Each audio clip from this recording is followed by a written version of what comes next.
So what's going on, everybody? What's Hey-o. up? I'm back.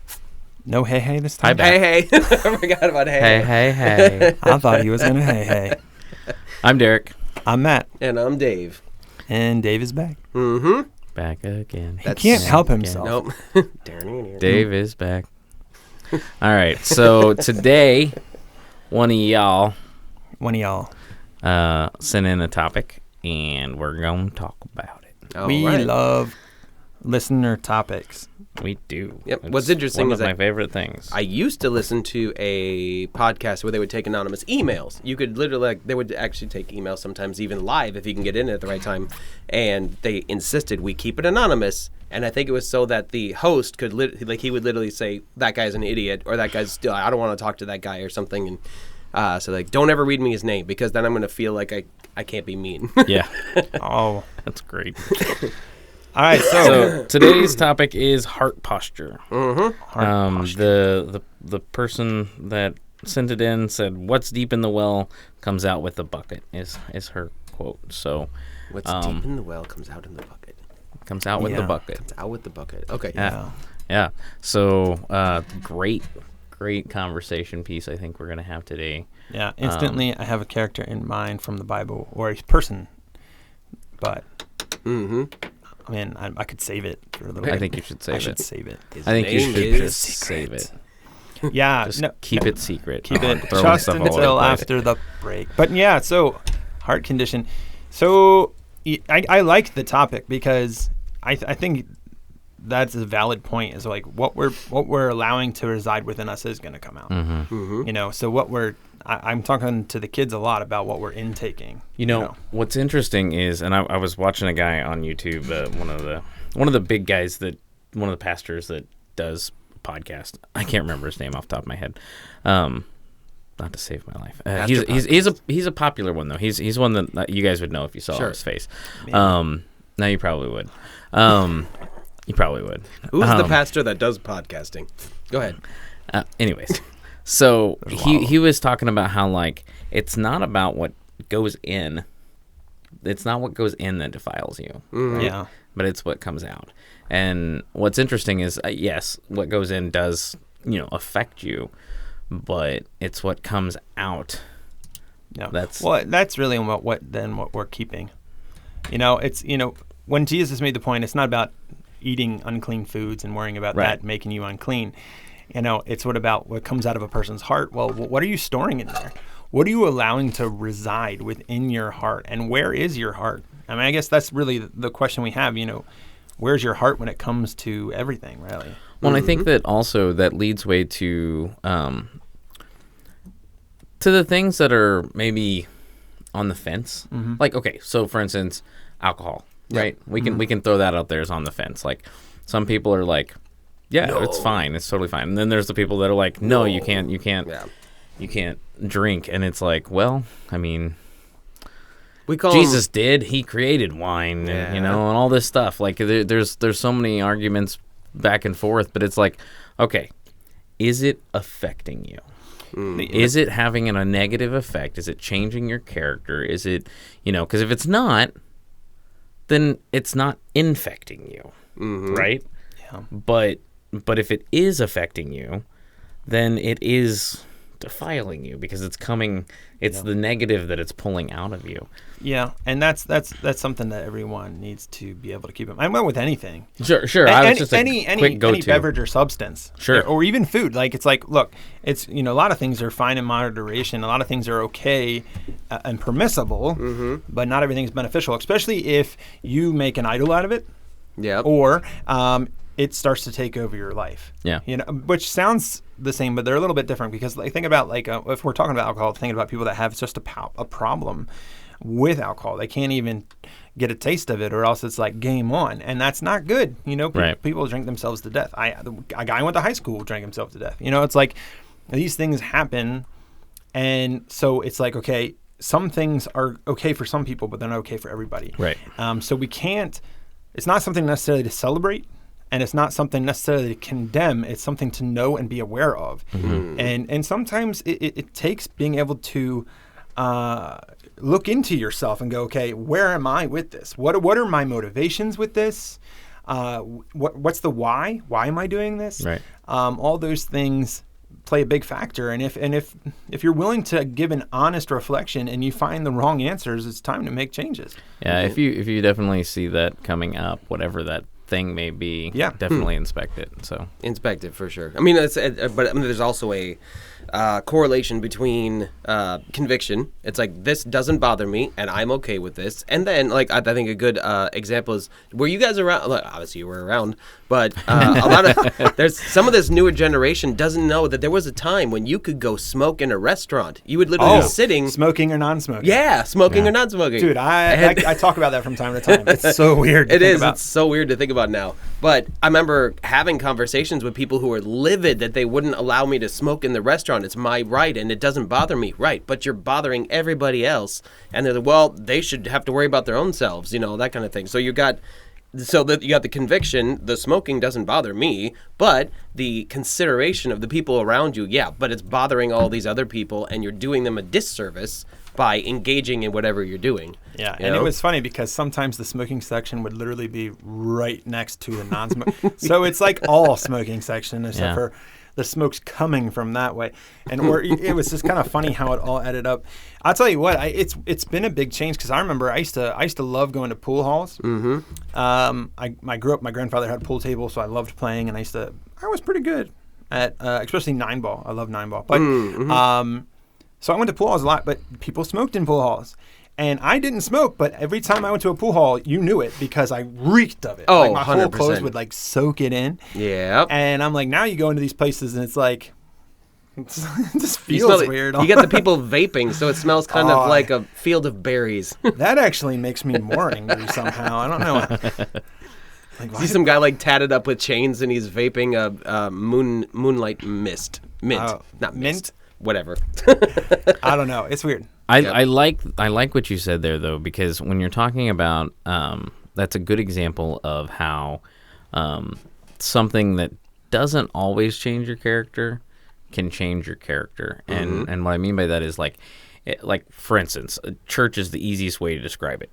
Church setting, everybody tries to be on their best behavior, quote unquote, right? Sure. And so like that could be the normal you, right? I could give you credit for that being the normal you.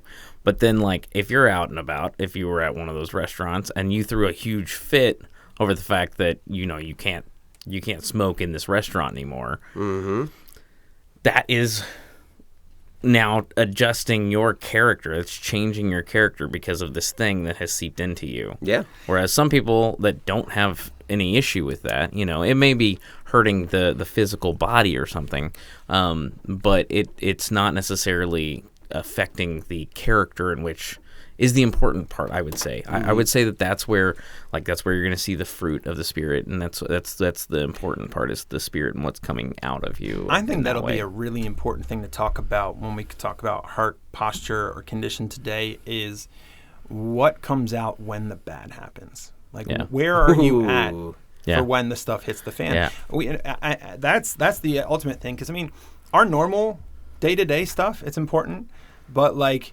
if you want to see, some of us feel like we're pretty studied up on the Bible, we're pretty prayed up in our faith life, and then the stuff hits the fan, and you'll see exactly where you are. Yep.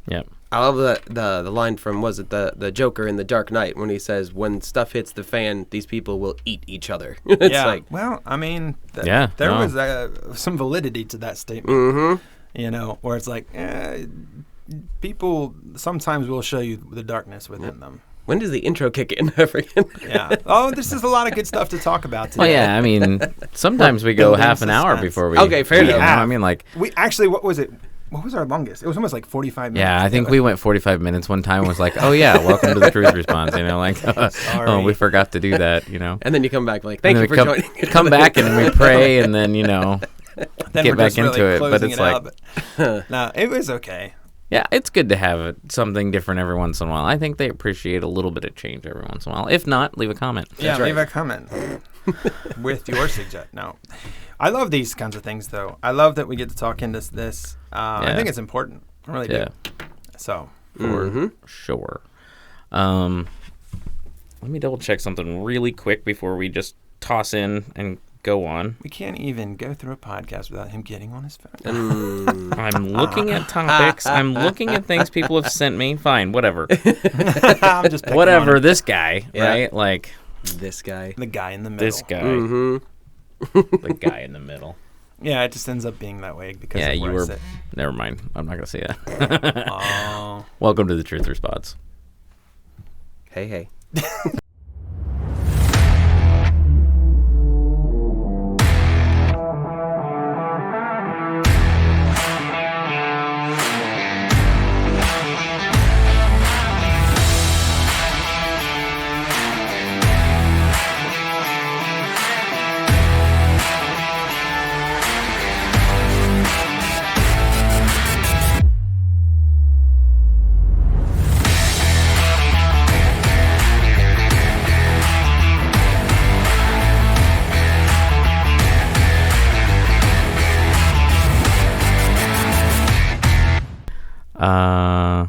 Dave, why don't you pray today? All right.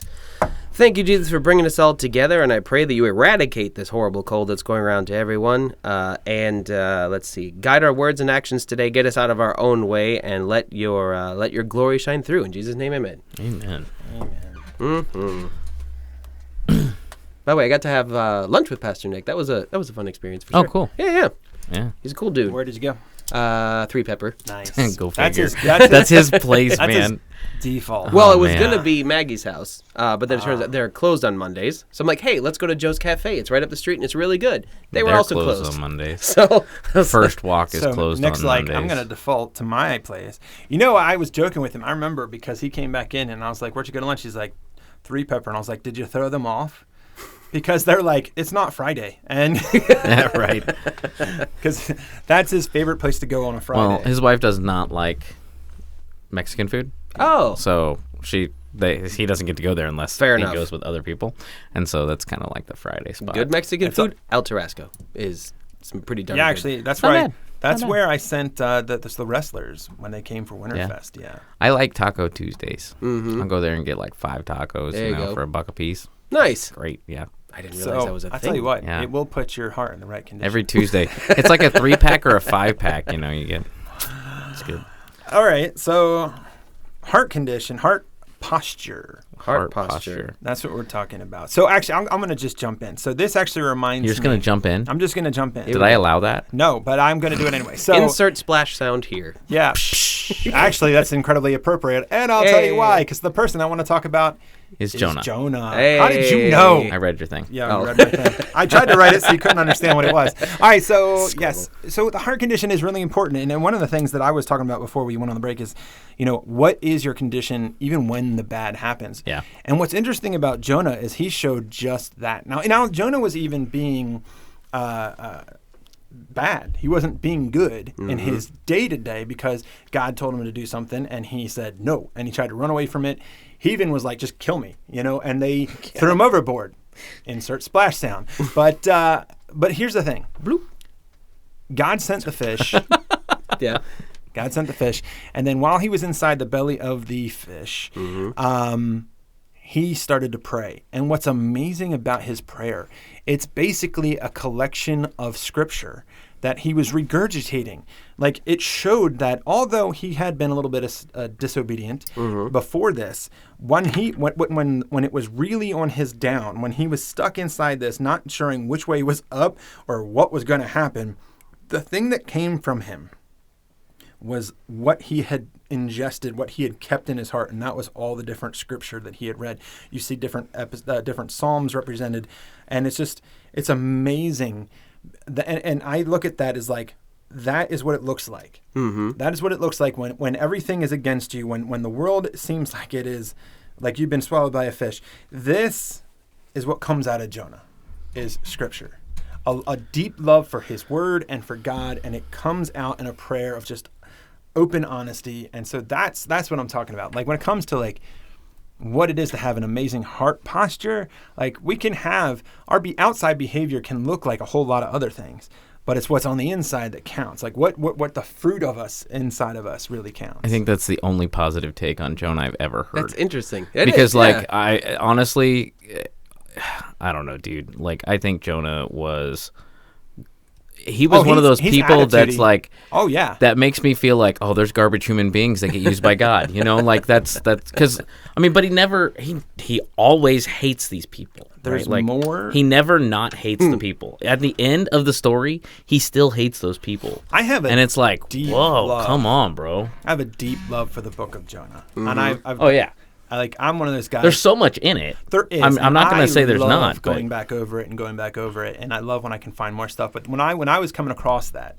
when I was seeing really what that was made of, I had a different appreciation for him and why God chose him. Like, this was a guy that did know his stuff, that did have a lot of good in him, but when he was asked to do something he didn't want to do is when he fought back. Sure. You know what I mean? And even then he threw an attitude because he knew that God was going to relent, and he knew that the people in Nineveh were going to be fine.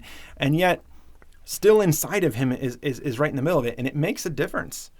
It does. It makes a huge difference on you know, when stuff's going to happen around you. I mean, I've talked about this before, but like, you'd be surprised what you can get through when your heart's in the right posture, especially when it's in the right posture with God. You know, what that will be able to. So, like, my wife and I've spoken about this before, where it's like we had this dark cloud over our heads where it just seemed like one thing was happening after another, and big things too. I mean, cars getting totaled because people were smashing into them. Our plumbing went out in the house. A tree fell in and smashed part of our house. Like, one thing after another. And you know, to top it all off, my coffee maker broke, and I was getting ready to lose it. You know, like, but no, I'm in. Last straw. Now, I love joking about that because when that happened, I was like, really? Seriously? Right. So, but I was in church, and I was telling somebody that, hey, you know, this has been happening and that. And so I was just kind of getting him caught up on a lot of the events and he is like, how are you smiling about this? I'm like, well, it's because I know God's got me. And that's the security. Like, when our heart's in a, like, really trusting God, even when when the chips are down and when the things are really hitting the fan, like, if you can have that solid faith and trust in God and who he is greater than you and greater than your situation, then it's going to come out. You're going to be able to see it in those moments, you know? And oftentimes you'll see people who, you know, on the outside, their faith looks great, but then they become ever panicky. And it's like, where'd that faith go that you felt like? And it almost reminds me of Peter, you know, when he's asked to walk on the water. Jesus, pull me out here. Tell me to come out, and I'll do it. And so he jumps out, and he's standing on the water. And all it takes is the strike of lightning, and he's suddenly, whoops. Yeah. Where'd that faith go? And Jesus even called it that little faith. It's like, it wasn't what you were boasting it was. Sure. And it's not the only time he gets humbled for that too. But when our worship pastor Matt, he was doing a short little lesson on this, and it was awesome. His analogy was, you know, fruit. You know, fruit. If it's rotten, you sometimes don't know until you squeeze it, and then whenever you squeeze fruit, you'll know whether it's rotten or not by the juice that comes out, right? Yeah. So, like, when squeezed, you know, I mean, and the thing is like, even on that, sometimes we're a little bruised. Sure. You know, I mean, sometimes there's a part of us that's got some bad juice in it. You know, it's starting to rot, and we need to do what you would do in any kind of cooking situation, is cut that part out, right? That's good. Well, we also live in Southwest Florida, which is prone to hurricanes. And if nothing else, like you talk about, when it hits the fan, you get to see who people really are. It's fascinating. The minute the call goes out, hey guys, start stocking up on gasoline and propane and that kind of stuff, people change. And it's like I've had the sweetest little old lady practically elbow me in the throat just to get one step past me to get something off the shelf. And it's fascinating to watch. And it happened up north too. But we didn't get, you know, well, if hurricanes, if they came up our way, they'd turn back into tropical storms before they hit us normally. Yep. Not every time, but normally. But even if we had a bad storm, or a lot of times it was a blizzard, hey, we're expecting a lot of snow, and we'd be getting we're getting prepared to get buried, and you'd have the same things, almost the same stuff that people would get. You know, there'd be toilet paper and gasoline, and for some reason, bread is always what needs to go first. But by the way, it's amazing. Like, are you freezing all this bread? It doesn't last long. It really anyway, doesn't. So But there's always this need to stock up. And I remember up there, especially, I don't know how bad it was in Florida because I didn't experience it down here. But like when COVID hit up there, it felt like the same thing. Everybody just took everything off the shelves. And I'm like, okay, so what exactly are you expecting here? Where is your faith? Yep. Where is, and Jesus makes a really big case for that in the Sermon on the Mount of like, don't worry about the stuff that you need. Have faith in me that I will continue to provide, that God is going to provide the things that you need. It's almost like a call back to the heart posture that he took 40 years getting the Israelites into so that, because they came out of Egypt and they were like, oh, we love you. And then it's like the first bad thing happens. Why are we out of Egypt? It was so much better there. And he's like, no. And so he taught them to rely on him for water and manna and every food. And, it took a while for the generations that had bad heart conditions. He taught their kids. That's what I mean. He taught their kids. He showed the children of the people that went into the wilderness that from childhood. And this is where if you train a child up in the way they should go, when they're older, they won't depart from it. Like there is this thing where, you got that generation that actually goes in the promised land. It's solid. Yep. And then it falls apart. Yeah. Not too long after. You know what I mean? Like, but it was kind of like a call back to that. It's like, no, rely on me for this stuff. And I was reading Mark today, and I was thinking about when he went to the fig tree and cursed it, and what he talks about when it comes to prayer. And what I love about that is a couple things. Number one, the thing about the fig tree, I mean, it represents Israel. It represents the temple and everything that goes with it, and the fact that it's not producing fruit. Now, when he walks up to the tree, he sees leaves, and so he's thinking, well, there could be fruit because that's often the case. Yeah. If you see leaves, if it's starting to bud, and yet there was nothing, and it's hard to take because, we can look good on the outside, but then there can be no fruit in our lives. We can be fruitless. Israel was supposed to be this people, and on the outside, if you didn't know any better, it's like, oh, these people are the people of this God, but they're fruitless. They've taken advantage of it. Yep. He clears the temple. He's like, this is ridiculous. You guys have made this a whole blaspheming thing. And then he talks about what it is to pray when they see the tree withered, right? Yeah. And he says, you got to have faith and believe in your heart. And the faith comes foremost in who God is, and what God can do. Yep. You have what's going to happen to the temple. It's going to be destroyed. But you have this tree that's the representation of that. It's like God is the God of miracles. He shows you what he can do, and you have to be able to have faith in who he is and what he's capable of, which is anything. And if you can have faith in that, therefore you go and ask, knowing that he is the powerful God that can do these things. And you ask according to his will for these things. And, when your heart also, it kind of shows you have to have that be in the right condition here. Because James will point out, if you go to God with the wrong heart condition when you're asking, he's like, you're not asking the right way. You're not asking for right things. You're being selfish. You're doing this for your purposes, not God's purposes, not his kingdom purposes. Yep. And so we have to make sure that in everything that we do, that we are, checking ourselves, make sure that we're going about things from the right heart condition, or that we, if need be, we need to work on that condition. Yeah. Yep. I mean, that comes down to a lot of people who are talking, they misunderstand the scripture about he's going to give you the desires of your heart, right? Which is great. But then if you get deeper and deeper into it, he's trying to change your heart to be like his heart, thereby giving you the desires of his heart. So be like, well, if I just follow him, I'm going to get whatever I want. No. You're doing it wrong. But I mean, even if you look at the difference between, like you're talking about heart posture of like, Jonah didn't want to go, but he went anyway, and he was begrudging, but he did it anyway, and that kind of stuff. And eventually it kind of came out, this all is inside of me. I know what I should do. I don't want to do it, but I'm going to do it anyway. Like I had, I remember there was and you can correlate it to not wanting to do something, but doing it anyway. And also, I really want to do this, and you told me no. That's right. So trusting your covering, right? So when like years ago, my wife and I, we had led multiple Bible studies up in Minnesota, so we know what we're doing.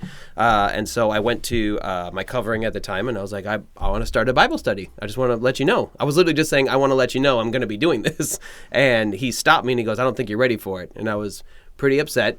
And I was like, he goes, this isn't the season, and I don't think you're where you need to be yet, so trust me when I say you're not ready. I was like, I disagree. I literally got to the point where I was like almost like visibly shaking, and I was like, I don't like your response. I think I'm ready, and I'm very angry that you're saying that I'm not, but I understand that you're above me, and you hear from God when I don't, so maybe God's saying something to you that he's not saying to me.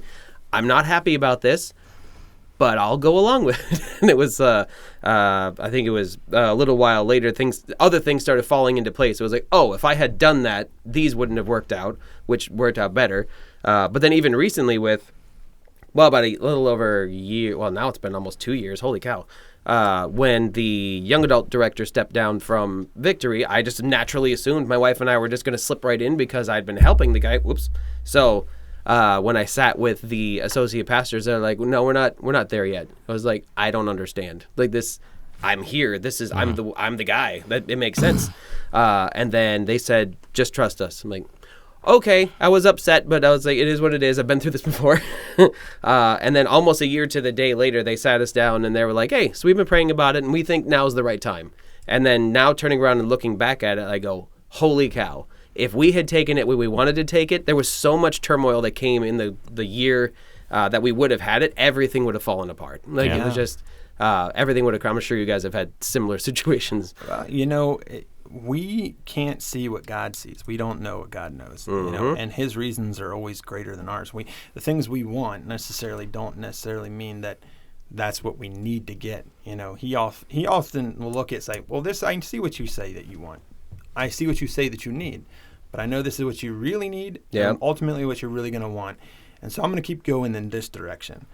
And if you're willing to have faith and trust me, you're going to be happy that I didn't. Mm-hmm. And there's been a few different times in my life where I'm in like, oh, I'm actually kind of glad that happened now.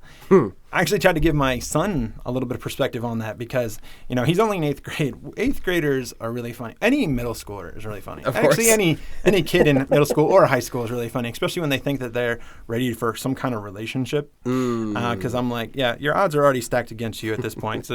But anyway, so my 8th grader, right, he had this girl he liked, and they decided they were together, and then she broke up with him. But then he comes to find out that his buddy, or supposed buddy, had been kind of trying to steal her. Ooh. And so has also that happened. So when she broke up with him, she told my son, well, I'm just not ready to be in a relationship right now, and then immediately turned around and got in a relationship with this other kid. And I'm like, so he's mad. He was frustrated with her. Sure. Although she was right.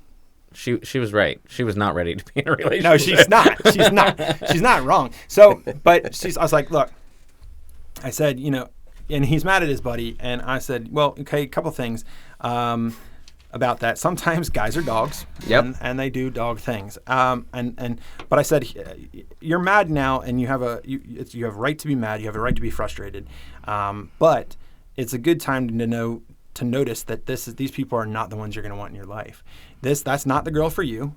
Obviously, she's proven it. That dude's not your buddy. Yeah. He thought of himself over you. That's not a friend. Yeah. I said, so it's a 2-for-1 special. In the long run, they've done you a favor. Yep. They've shown you now their true colors so that you can move from it. And then if for some reason they can have a change of heart, because sometimes people can change. If they can get it together and maybe later down the road, maybe there can be a reconciliation of a friendship where you can move together. Sometimes not. But it's better that she showed you now that she's not the one. I mean, like he was already planning like Valentine's Day gifts and stuff. I'm like, dude, you saved your money. It's great. Yep. But you sometimes it's like you're kind of glad later on that some things happen the way they happen. I know that. So in my early 20s, I went through a divorce, and I thought it was the worst possible thing that could happen. Now I'm so incredibly grateful that it happened because I love my wife. You know what I mean? Like there's so much that can happen. In the moment, you're like, this is it. How dare this happen? Yep. God, why is this happening? Yep. And then later you're like, thanks for that. I would say that if you want to be effective in ministry, learn how to pivot. Oh yeah. Learn how to pivot. Learn how to just be like, oh, okay, this isn't the direction. Next. Like, and just be ready to whatever the thing is, like between that and like we did the Experiencing God, right? Yeah, Experiencing God.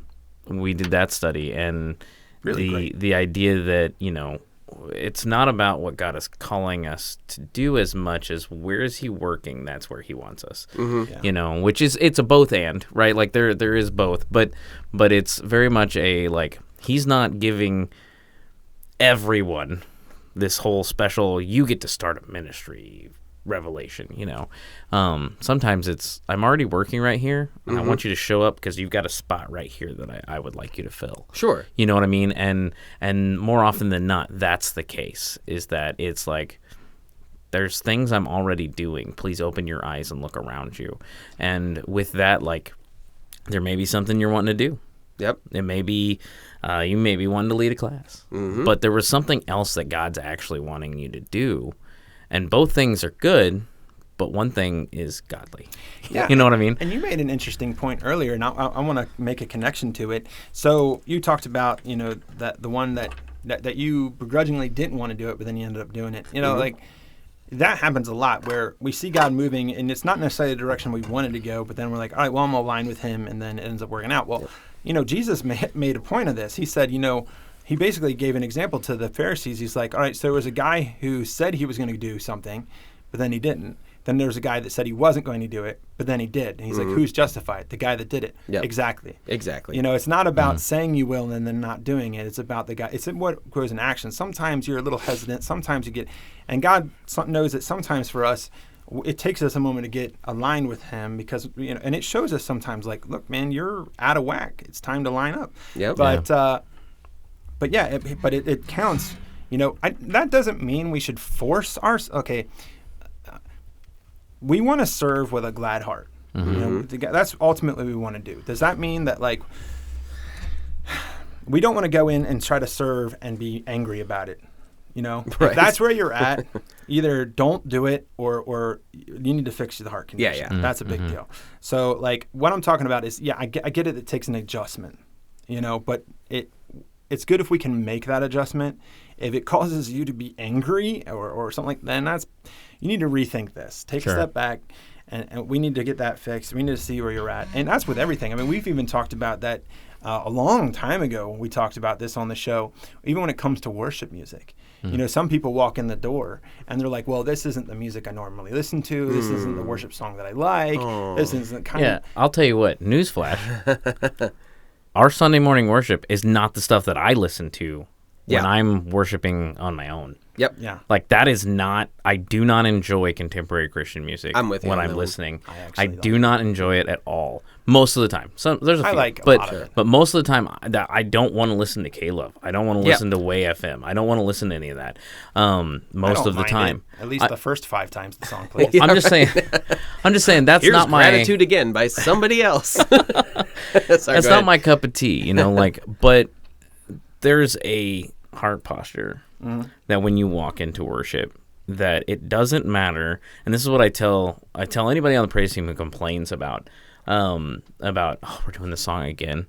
Like, I tell them, you need to be able to come in here and worship through this song as though it was the only song we ever were going to do. Like, if this is the only song that you ever get to do for all of eternity, you need to worship the first time like you do the last time. Like, it doesn't matter what song we're playing. It doesn't matter any of that. Your heart posture has to be, I'm here to worship God. Yep. Period. And that's the point. We're not here to worship you, we're worshiping him. Yep. Right. And you're right. I love that because, that song, it might not be the song you normally listen to. It may not be the one you sing in your car. It may not be the one that you're like, well, if I was worshiping on my own, I might worship a different way. Yes, but this is the song that we've chosen to worship God together. Yeah. Yep. And there's something beautiful about that. And that's even coming from a guy that would almost go out of my way not to have a hymnal handed to me and sing out of that, because I did that for a lot of my life. I didn't like that at all. But there is something even beautiful from there when everybody is singing the song together, and you can tell that people are singing with their hearts. And usually everybody's singing different ways. Yeah. There's something awesome about that. And if you're not worshiping the person next to you or anyone in the church building, don't worry about what you sound like. just sing your heart to God with everyone else. And that doesn't stop with music, right? Like I talk about when people come into the church, you're going to find whatever you're looking for. If you're looking for hypocrites, you're going to find them. If you're looking to get hurt, you're going to be there. Like, but if you're looking for Jesus, you're going to find him. Well, it's that is the heart posture that I'm talking about when I say that, and that's the what are you looking for in your life? Like, that's where your heart is, because wherever your heart is, there, or wherever your treasure is, there your heart is also, or whatever. Yep. Like, where is your focus? What are you looking for? Because we're supposed to seek first the kingdom of heaven, right?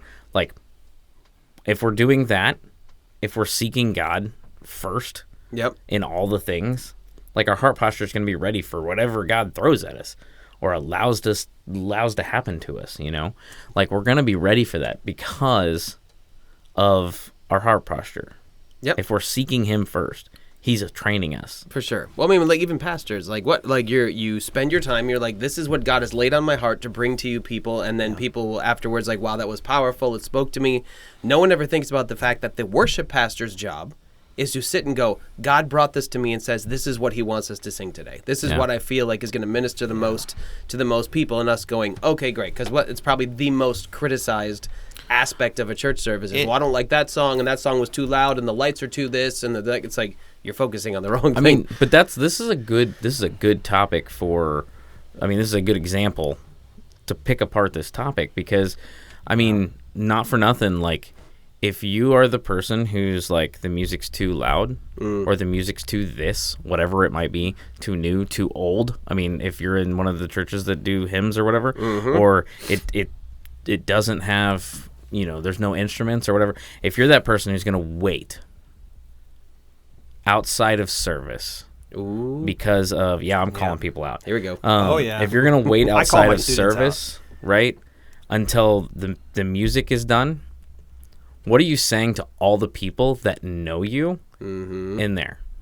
Yeah, and my heart's not in worship. That's what you're saying. You're saying my heart's not in worship through music today. I'm not here for the right reasons at that point. So I just want to. I know that's going to be some people, even in this church, if they hear this, it is what it is. I truly don't care. I'm not stepping on. I don't care if I step on toes, So, like, but that's the deal. Like, your heart is in the wrong place. Yep. If you are like, I don't want to get baptized in front of a bunch of people, I want to do it by myself in secret. Like, it's like your heart's in the wrong place. Do people do that? It's like, I've had somebody say that, and that's one of those people I'd be like, you should really check your heart on this, because I don't know if you understand what's going on. I've had the conversation with many people about the difference between. Look, if it's, I would rather do it privately, because I want someone baptized more than I want them not baptized, especially if they genuinely believe in Jesus. But like, I do have that conversation. It's not really about. Sure. They're not there watching you and judging how you're doing that. They're there to celebrate and be part of this moment of watching someone give their life to Jesus. It's a celebration for sure. It's an amazing moment, and you're right. So if you're going, like, just staying on the topic of music. So I've had many people that have come, and they're like, well, this isn't, going back, this isn't the music I've been listening to. It's like, why? Because you do not listen to praise music. You listen to secular music, and you don't understand why the spiritual battle is with your music. It's like you've bought into something you don't realize you've bought into yet. And what's interesting is that I love when people experience worship music for the first time. Not hear it, experience it. And I see it with my students. We'll go to the big move trip, and there's kids that barely participate in any kind of worship whatsoever, and suddenly they have an experience with God through the worship in one of these things, and it changes their heart in a way where now their hands are up and they're singing, or they're down with the group near the stage, and you'll hear people go, I really just love the worship today, and I'm like, yeah, because you finally it's finally broken through to you a little bit, and I get that sometimes we wish things could be this way or that way to our own preferences, but it's not about us in those situations. And that can be with all kinds of things within the church. I'm going to pet peeve real quick before you change topic. I love it. You keep saying worship music. I hate that phrase. Worship right? music. I hate the phrase worship music. It's me. Well, because of the way you were using it. I hate that. Okay. Because like that's saying that there is a certain type of music in which we can worship through. Right. And that is not the case. Well, that's true. I mean, there is a certain type of music that we can worship through, but there's a certain type of music that we can't really worship through. Yeah. But it's not genre based, right? Yeah. It's not like because I went to went to Rock the River, which is in St. Louis, Missouri, one year, and Flyleaf was there. Yeah, I love Flyleaf. And the way she was worshiping on the stage, Lacey Thuram was like amazing. It changed how I viewed rock. Yeah, sure, by a lot. Well, think about because Skillet. It was her and God on that stage. Nobody else was there, and she didn't care about anybody else. It was just her worshiping God through her music. Yep. And so, like, when you say worship music, it's one of those. It's a trigger for me because it's like, yo, are you saying there's certain music we can't do in church? And I know you're not, right? No, but I'm not trying to. But there is. But there's a lot of people who do that, and it's like, hey. That takes away that heart posture mentality, because what we need to do is we need to focus on the fact that if your heart is in the right posture, if you hear that rock song that is praising God, you're going to worship.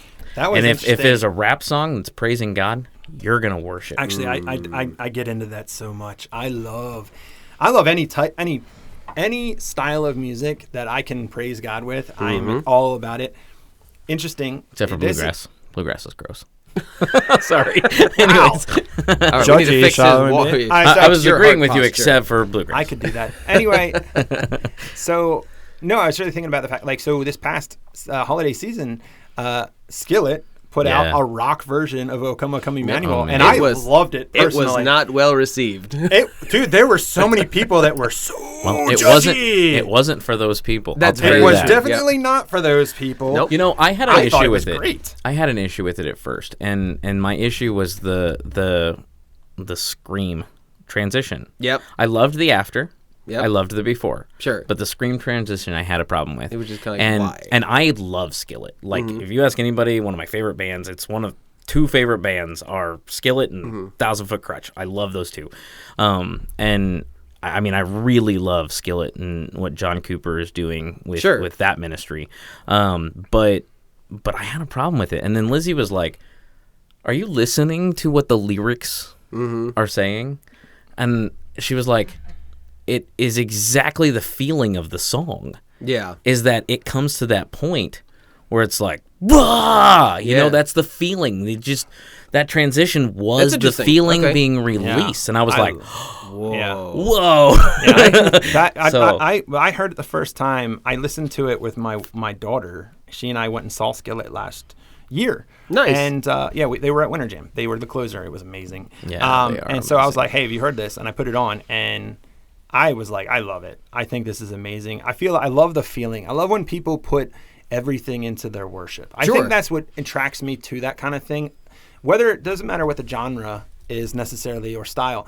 Like, when I can tell that their heart and soul are being poured out, whether it is by screaming, whether it's by rapping, whether it's by just letting it flow from you. Oh my gosh, it's so moving to me. There's been songs where I've even thought about how songs that people are used to, like, singing in a church, like how they could have been in I wouldn't call it screaming, but like in a more harder version, because to me, like, I've listened to all kinds of music, and I listened to a lot of rock music growing up, and I still love rock music, but like, there's something about people that just really get their you can feel feeling out, that, like, I'm like, this song, the one song, King of My Heart, right? There's the parts of that song I'm like, that could be done like that, and it could be for some people, that could really help them connect, because, man, there's something about it where it hits, and you're like, man, the feeling, and I love that, And do you think all of Paul's Psalms were like, oh God, right? No, it's he God, why have you done this to me? Like, what is this? Like, sorry. For people he's yelling. I mean, sorry. Yeah, I know that would just spike everything. But it's like that. I mean, yeah. Well, I mean, that's part of hymns too. I mean, that's part of the Psalms. No, you're right, and I love that. I mean, wait, did you say Paul writing the Psalms? I said that's part of the Psalms. Part but of the yeah, Psalms, not Paul Paul. did write, or not Paul. No. David wrote the Solomon, Psalms, right? Wait a minute. Anyway, so no, Part you're right. of. But like That's what we I said should be originally. giving God everything, and there's something so beautiful about someone who's willing to take all of what they're raw feeling when it comes to God and just give it to Him. And oh my gosh, I love it so darn much. Yeah. That gets me hyped.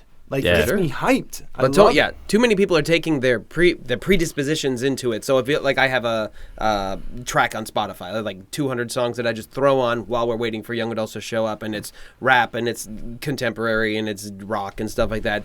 You can almost set your watch by the minute something from, like, let's say Wage War comes on or Skillet comes on, it'll kick on. You'll literally watch people just like look up into the rafters like, what is this? I'm like, this is rock. And I've had people like, I don't know, change like, songs. Yeah. In the middle of like an event, just like hanging out. That's not very good. It's low and all that, and they're like, it's giving me anxiety. I'm like, that's you're not my not problem. listening to the song. Like, it's So it's wild. But here's a little bit change of on music a lot here. Process here.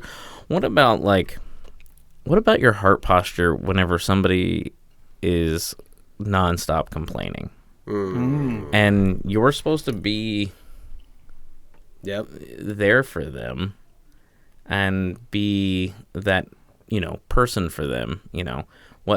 How do you handle that heart posture of, you want to say, get over it? I mean, because there's times I think that's appropriate, but I think that at some point, like, I don't know. Well, we know these people, right? It's usually the ones who are like, every time they open up the altar for prayer, it's the same 7 people who go up and their life is completely falling apart every single week, and it's the same complaint, and you're like, we've given you the answer and you're just not getting it. It could be that. It could be all kinds of things. Sure. And the thing is that I think there's a certain amount of what I'll call gentle honesty that needs to happen, of just kind of calling a spade, like, hey, listen, this has been your common thing. Yep. But let's talk about why.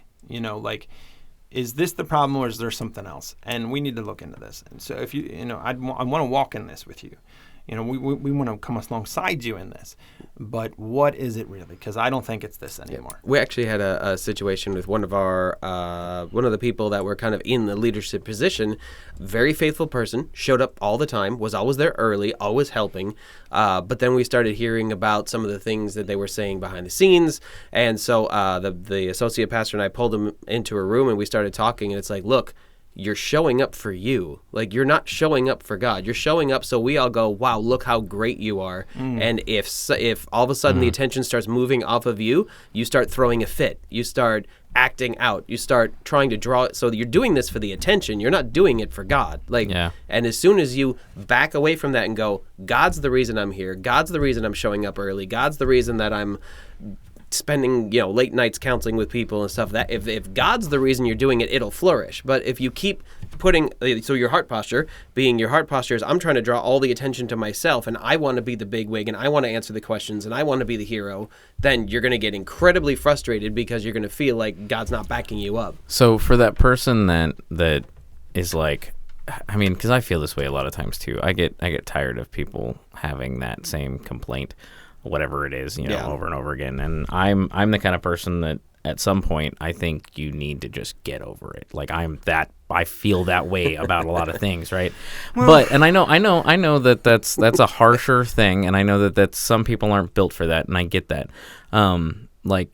But the question that you need to ask yourself, if you're in my shoes in that instance, is, who are you here for, right? Like you were saying.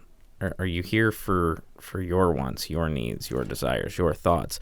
Or are you being ever present for what God wants and what God's desires are? Because He may have you in front of that person that's complaining constantly so that you're the ear that is bending them or just listening to them or pouring into them, instead of somebody else who could be very bad for them. Sure. Or even nobody, which could be even worse. Yep. Right? So, like, we've talked about in the past, like, that struggle of, like, depression or whatever. And, like, I mean, you could be that ear that is literally listening them off the ledge, you know? So your heart posture in it has to be, why am I here? Yep. Am I here ready for God? Because we're supposed to worship God in everything. It's not just through music, right? So, like, we're supposed to, in everything that we do it all for the glory of God. I would say, like, at some point, if it just goes on and on and on, I think that God will call you to tell them in whatever way necessary, get over it. Well, there does have to be a point where you say, we've been doing this for a year. We've got to be done. No, I mean, it's going off what you said, and there's people who convince themselves that they're doing one and they're doing the other. Yeah. Because when you ask them, it's like, hey, well, they frame it as in, well, this is going to help the church, and this is what the church needs, and this is what God, and this is good, and they do it. But what it really comes down to is what they're saying, and it's funny because if you push them hard enough, they'll get real close to being completely honest. Because if you're willing to go, no, I don't think so. No, I don't think so. We're not going to do that. I appreciate your input, but we're not going to do that. Eventually, they'll get real close to going, but it's not what I want. It's not what I want. Yep.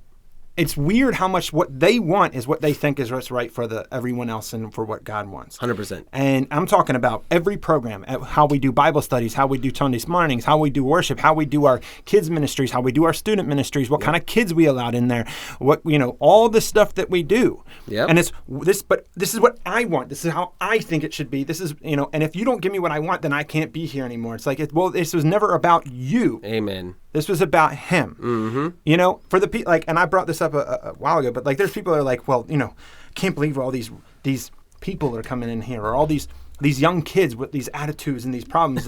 That's exactly who needs to be in here. Yep. It's not about you. If I know that you wish in your perfect mind that you could come in here and everybody be nice and dandy. Maybe they all have a great job and some good money in their pockets, and they all donate, and everybody would be nice and wholesome, and that all the kids would be perfect little angels. But that's not reality. And if it was that way, there'd be no reason for us to be here. There would be no reason for the building. Yep. I actually had a pastor once who said that he had a lady come up to him and say, you know what I don't like? There's these women who are walking around there. They're dressing like hookers, and I'm not okay with it. And he said, well, then what's going to happen when hookers start coming to church? Because that's who we're trying to reach. Yeah, I love that. Well, but at the same time, right? I wasn't talking about necessarily church. I was talking about the general person. I'm talking about everything. But at the same time, right? There comes a point when that even a youth, right, is going to become a cancer for the rest of the group, and is going to cause the rest of the group to fall, right? And it is our job as leaders in the church to be overseeing that. Of course. Now, if we're proactive from the get-go, hopefully it will never get bad enough to get that point, right? Oh, we won't allow it to do that. But at some point, we may have to ask a kid to leave, and we have to be okay with that. As hard as it is, we have to be okay with that. And adult as well. I'm not saying just kids. Oh, no. It's a difficult conversation where you have to go, listen, this is what we're here for, and I want you to be a part of it. But if you can't be a part of it, right, then you're not going to be able to be. Right. It's this, like, this is the direction going. This is what I want. I want you here. I want you to learn. I want you to be part of this. I want you to experience God, all the things that I want you to be able to do. But if you can't, then you can't. Yep. Right. I want this to be everything. And we want to talk about the things we're hoping to achieve when we're doing it. But if someone is just set out to be a cancer, eventually, well, a lot of times they'll see their way out. Sure. Especially an adult. Not really. No. No. There are plenty. There are some that will see themselves out. There are some individuals that will try to just become so bad. There's a lot more that'll do that. Yeah. Well, like you said, we've had our fair share. Yeah, there's others that are literally. I've watched them.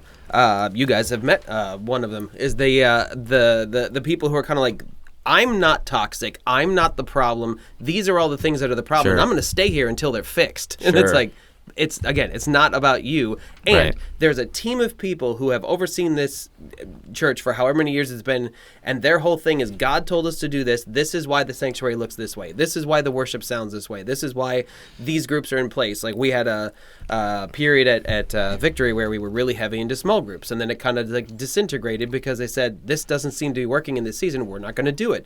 And we had this massive outcry. Not massive. We had some people. It sounded massive. Tiny percentage of people who are upset saying, how the you guys are missing everything. Like, it wasn't working. Like, if there was a way that it could have worked, then fine. We even did a thing for, this is back before we moved down here. They were doing a thing called Night in the Morgue, right? And so it was a kind of like Heaven's Gates, Hell's Flames. You guys familiar with that? Okay. Do you know what I'm talking about? I think I know what you're talking about, like the haunted house, the Christian haunted house. Yeah. So the whole thing was that people would go through it, and at the very end, basically, there was this homemade movie that was done about showing about there were 6 people on a Halloween night, and they all died. 5 went to hell, 1 went to heaven. It was basically a way to, in a way, kind of shock you into like, this is reality. Yeah. And there were dozens upon dozens of people who were like, but you can't scare people into Christianity and that kind of stuff. And I remember the pastor coming back to them just saying, as soon as this stops working, we'll stop doing it. But people are literally giving themselves over to God by the hundreds. Well, there's not every approach is good for every person. Of course. Sure. But if approach can produce fruit, then, and it's not sinful, I just got to make sure that's part of it. 100%. Then if it works, man. Don't break. I would only argue against that with the idea that if God's calling you to do that. Yeah. Well, yeah. I mean, because there's plenty of good things that we can do. We all know that. There's plenty of good things we can do that we're not being called to do that isn't the right thing, right? Like it becomes not the right thing, even though it's a good thing, because God's not calling us to do it. So I would say that the right thing for us to be doing is whatever God's calling us to do in the moment. So whether that's being ever present right here while we're having this conversation, or it's, becoming a missionary in Africa, whatever that looks like, right? Like if we're presently following what God is calling us to do now, then I would say, yeah, absolutely, I agree. I think there's but if you're doing something that's good, quote unquote, and it can be good, but it's not what God's calling you to do now, then you might think about whether or not that's the best. Yeah, well, like in the example, there's I've seen where groups fall apart. Yep. And at that point, I mean, even if it's one group, like sometimes it's like, but we've always done this group. Yeah, but nobody's going anymore. Yep. Like sometimes you do have to, one of the hardest questions, I love this about Pastor Nick, is when he was coming here, when they were interviewing him, he asked them, he's like, would you be willing to stop something that you're doing, like a ministry that you're doing that's working, for something better? And when they said yes, then he was like, okay, well then. Okay, right. But I think there's something to that. It's like, yeah, this might be good. This might have worked. Maybe it's even still kind of working. But sometimes we can see that, like, look, this is the season for this is I think it's time to stop this and move on to that. Yep. Or even take a break. Sometimes that's an amazing thing that can happen, not only to the people coming to groups, but to your leaders. There can be leaders that are incredible at running groups with certain materials, but sometimes they do it so much that they're kind of going through the motions more than you think. Yep. And giving them a break. Yep. And then sometimes bring them back to that, and suddenly there's a new energy with it. There's a new faithfulness in it, and it's wild that sometimes that's a harder conversation than it needs to be, but the fruit of it can be what is the most important thing. It's like, look, it's not that we're thinking you're doing a bad job. It's just that we want you to stop doing that. Everybody needs a sabbatical for a while, right? Like for a short sabbatical. But also, not everything is for everybody. Not every church is for everybody. Yeah. We have to keep our minds set properly, right? So, like, if the church isn't for you, this church, like, for instance, Rise, if Rise isn't for you, fine. Let's help you find the right place. Yep. If where you're at is not for you, fine. You try a different place. But at the same time, like, definitely be checking your heart in that too. But I think that we too often, our heart posture is not strong enough. Sometimes our heart posture is, but we got to try to keep these people here. Or, but we got to try to hang on to this. Or, we got to do that. Like, it's like, hold on. Sometimes we have to fight for what we feel like we're being called for too. like, and standing our ground. Like, there was at one point, there were several people that were like, you should give up, maybe you should give up the podcast for doing this other thing for a season. And I said, no. And I mean, it was as blatant as that. Like, I'm just not going to do that. Yep. I said, now, if God decides that it's time to be done, I'll know it, right? Yeah. But now is not that time. And so sometimes you have to dig your feet in when other people are telling you this isn't the right thing, when you're like, yes, it is. So I want to touch base on something you said and just add to it. So when it comes to, maybe a church isn't where you're supposed to be. Yeah. Also be careful that we don't want to approach church shopping like we're going shopping for shoes. It's not about one. What we want to be looking for, honestly, is what it comes down to.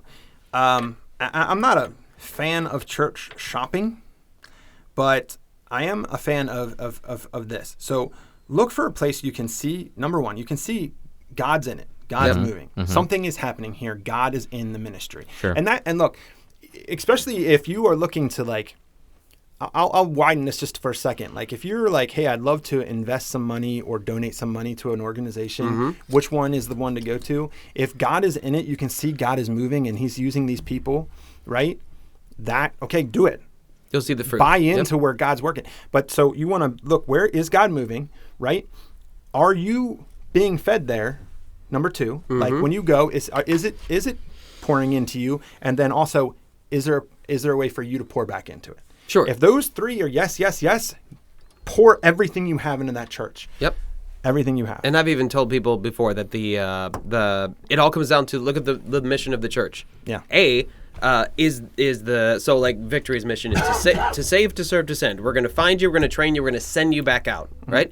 And if that's not something you want to be a part of, then you're going to be really frustrated with how we do everything, right? And so I've had people that come and just be like, well, I don't really agree with the way the church is doing this. I'm like, well, we're all funneling towards this vision because that's the vision of Pastor Larry. That's what we're going to do. His goal is to plant churches out in the world. That's his goal. If that's not what you want to do, let's find a church that you can follow behind and verify that they are in fact producing fruit. Are they accomplishing their vision, and is God behind it? Like you said, that's what I constantly tell people too that are like, I don't know about this. Like I feel like somewhere else is where I'm supposed to be. It's like, okay, I have no problem with that.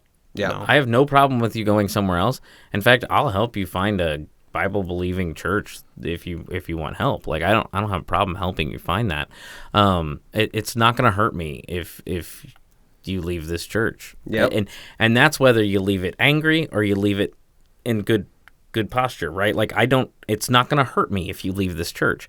And I think a lot of times I think our leadership a lot of times will have this mentality of, well, we don't want anybody to leave. And then I'm just talking generally. I'm not necessarily talking about any specific church. But then at the same time, the congregation sometimes gets this mindset of like, we don't want anybody to leave, the leadership must have done something wrong or whatever. And it's like, sometimes the people that leave, it's their fault. Yep. Sometimes, I mean, I'm just saying, like, we have to understand our heart posture in this has to be, what's God doing? And sometimes people are being called to other areas. I've seen people that, for some reason, they love their church, and then they find another place, and it just felt more like home for some reason. They can't put their finger on it. I'll tell you this. There was a time, this guy, Rick, and I were running these men's groups, and we grew them to pretty good sizes. I remember we got a group, it was like, I want to say 36 to 40 men that we would get together. I can't remember what day it is anymore because I've done groups on like almost every day of the week at this point. But I remember it was going really well. And I feel like we were proud of the group, but I feel like there was this time for him, I think it went a little bit further into the self-pride of the group than he was willing to admit. And it came out in a moment where the group got real big, and then we did this really big alignment with the church. And then we started a whole bunch of extra groups, the church did. And then a lot of our guys split. And some of them were doing... they went with groups with their wives. They tried out a new group. They this one was like, I really want to do this study. And so what was interesting is that there was a moment where I was in tune with it, but Rick was looking at me one day because our group got back together and there was so few men there compared to what we had. And he just looked downtrodden. I was like, what's wrong? He's like, man, well, there's just, and I said, you realize we did what we were supposed to do. We had guys that maybe weren't going to any groups at all. Yeah. That are now going to another group. We got guys that are now going to a group with their wives. We got guys that are going deeper. They're just not here. I said, we got them in a good posture, and now they've gone out. I don't even think I used the word posture, but that's in my head right now. But we got them in the right place where they're now doing this. Yeah. I said, we did exactly what we hoped to do. Yep. And I saw him kind of click with that for a minute and start to come to peace with it a little bit. But there was a moment of like, but it was so great, and I loved how it was. And there's a bit of yourself you're putting into that now. It's like, it's not about the numbers we have. It's are we making the impact that we're looking to make? Is this a fruitful ministry? And the fruit was evident. Look, these guys are doing things now. This is exactly what we wanted. But that's actually fascinating because I think too many people are just they're focused on like, if it's working and God's behind it, it will never change. We're just gonna keep doing this and it'll just keep going. And it's like, no. That's not how God works. That's not how God operates. Ever. Same message, different method. Right? Same message, different method. All right. Go ahead. Go ahead. Last thought was just it was funny is actually what I'm speaking on tonight as far as hodgepodge is not even remotely close to anything we said. Oh, okay. That's crazy. But the one of the questions we got recently in a pastoral training was one of the person was like, hey, I'm in leadership. I'm supposed to, like when people come, I'm supposed to be real. I'm supposed to be raw, but I'm also supposed to put on this front like I'm okay and God's got me and stuff. What do I do? And I had recently had a conversation with one of the associate pastors where he's talking about how it's all about your upward inflection. It's my hey, Derek, how are things going? Like, well, to be perfectly honest, things are pretty rough right now, but God hasn't let me down yet, and I don't see him. It's not going to happen, right? So it's the upward inflection of my life is garbage right now. That is true. And if you stop right there, then everybody goes, oh, wow. And then now you're pouring, you're the bad fruit. Sure. You're contaminating the entire bucket of apples, as it were. But when you always hit with, you know what, I'm struggling, but God hasn't let me down yet. I'm really excited to see what's coming. Yeah, exactly. I love that, and that's important. And I think of Jelly Roll. Jelly Roll. Oh, yeah, dude. By the way, I'm not okay, but everything's gonna be all right. I love. Right? I mean, that's exactly what it is. Did at the Grammys? No, I didn't watch that. Bro broke out a Bible and declared Jesus to everyone. Really? I was like, yes, do the thing, man. Do the thing. I gotta go check that out. That's great. Good stuff. He was like, Jesus. I think you're about to call for last thoughts. Yeah, it's time for last thoughts. Yeah. It's time for go ahead. You hit up last thoughts this time. I normally start with him, but we're gonna start with you today. Last thoughts. My last thought is basically this. It's time to do an inventory and see where you're at. Yeah. Is God the most important thing in your life? Do you believe in who he is, what he can do, and do you trust him? If you do, then build everything on that, and you'll be surprised, no matter what happens, what you can get through and what comes from you when the time is needed. Nice. Good stuff. Nice and concise. Me? I would say going to your heart posture and everything. Actually, our associate pastor Omar does this in-depth lead class, and a couple weeks back, he did this whole thing where he basically had to start outside and treat the building like the tabernacle. Literally went through every single step of the tabernacle, doing the sacrifices, the bread, the changing, the washing, all this kind of stuff, and going into the temple and kind of resetting our brain. Like, we walk into here, some of us, multiple times a week, several times a day, in fact. And you get to the point where all of a sudden this place is common. Oh, that's just the sanctuary. That's fine. You can leave your trash over there. No big deal. And resetting our brains going, this is a temple where we're walking in and we are worshiping like the God of the universe. And like, we have the privilege of walking in here. This isn't just our right. We just get to hang out. The kids get to run around. There's trash everywhere and stuff like that. And it was pretty powerful. And just going like, wow, I literally have treated this place like my own backyard. And like, whatever, it's just a building. Who cares? And so that was really powerful for me. So coming into the idea of heart posture, what's your heart posture when you're walking into a building? Is it a place where you're about to do business or dump some drama or something like that? Or are you realizing that when you walk in here, this is where lives can actually change? The end. Right on. Yeah, no, I hear you guys. I also think that, like, sometimes you need to get on your knees and ask God to sit back down on the throne of your heart. Mm-hmm. You know, fair. Sometimes you just need to humble yourself, because that's what it takes. It's rarely is it ever anything but pride that takes over whenever your heart is out of whack. There you go. In its posture. And whatever that looks like for you, I pray that you guys will just be obedient in that routinely checking yourself, routinely saying, Lord, I've sat down on the throne of my heart and I need to get up and let you have it again. Yep. That's it. And just remind yourself that he's God, you're not. Mm-hmm. And his ways aren't our ways, and his thoughts aren't our thoughts, but he is placing those desires in our hearts that he wants to give us. There you go. So it's good. Well, I hope we answered her question about the well in the bucket. I'm sure in some way we did. I'll have to reach out and ask her. Let us know, and we will continue. Yeah, I think this was pretty fun. Yeah. So we've got 9 people officially coming to the event. That's amazing. Let's go do it again. Another 9. Yep. Let's do another 9. Double that. And make it. And invite everybody. They don't have to even like podcasts. This is gonna be live. It's gonna be fun. It's gonna be interesting. It's not gonna feel like, oh, I'm listening on my ride to work or whatever. You're gonna see people live. You're gonna be there live. We are not streaming it live as of right now. No, but it's gonna be live in person, live used to be. Live recording. Yeah, because if it's streaming recorded live, if it's streaming, like 40% of the people are just gonna be like, well, I'm just gonna watch it from home then. Yeah, I'm gonna watch it while I'm driving. No, don't do that. That's dangerous. Exclusively in person, and then will be put up later. Fair enough. Probably. Yeah. So, but it's more fun when you're there because then you can be part of the joke. Number 1, and number 2, you can listen for yourself later. That's maybe even 250 is behind the Patreon wall. So regular people, if you miss it, can't get it. I don't know. Just who knows? So I'm just saying, sign up for the free ticket. Yep. It's really expensive. It's all $0. Remind me how they sign up for that free ticket. On Eventbrite. Eventbrite. It's so bright. So they go to Eventbrite and they look for the Truth Response Live. Perfect. Easy enough. Pretty simple. It seems straightforward, doesn't it? And it's here at Rise Christian Church, 50 Bell Boulevard, yep. Lehigh Acres, Florida.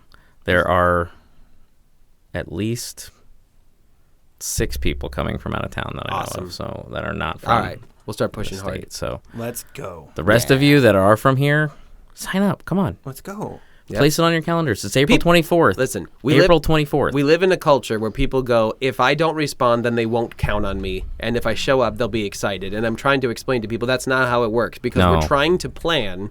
We're putting this whole event together for you, and if you just choose on the day, I'll go. Now you're throwing a huge wrench. Think about it this way, guys. Think about it this way. Look at your heart posture. Think about it this way, y'all. I really hope that camera is. Oh, that thing died halfway through. Oh my gosh. I forgot to say something. I'm sorry. Did it? It did. It shut down quite a bit. I changed the battery. Oh no. Anyways, I changed the battery beforehand. Did you change the battery? I did.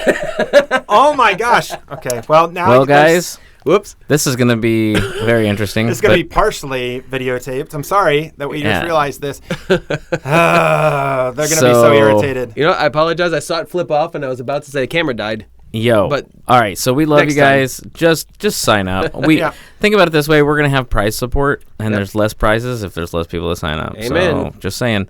All right. Look. Hopefully this answered some questions. Sorry about the video kerfuffle. And God bless.